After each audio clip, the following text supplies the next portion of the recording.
This is Rings of Power for the Sega Genesis. I never heard of this game before, but hearing the title makes it sound, well, interesting. This game is published by EA with its special cartridges, however, it was developed by Naughty Dog. Doing a quick Google search, it is the same company which created The Last of Us. Now, this game was made around 15 years prior, so the company was different back then, but a game development studio doesn't really last long if it doesn't produce good games, so you can see my expectation is quite high for this game actually. So this looks like you're in an isometric RPG type of game. You can visit towns and houses and buy stuff and rest. You can also fight other people in what seems to be a turn-based combat on another screen. I really don't know what I was supposed to do or where to go. This is partially my fault for skipping a lot of text.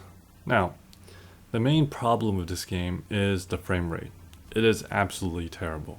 It is easily in the single digits. This wasn't really acceptable back then, and it's absolutely not acceptable now.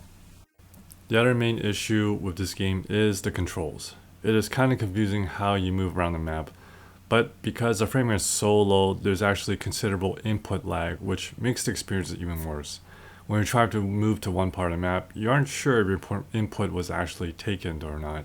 So you might end up going somewhere where you didn't really want to go at all.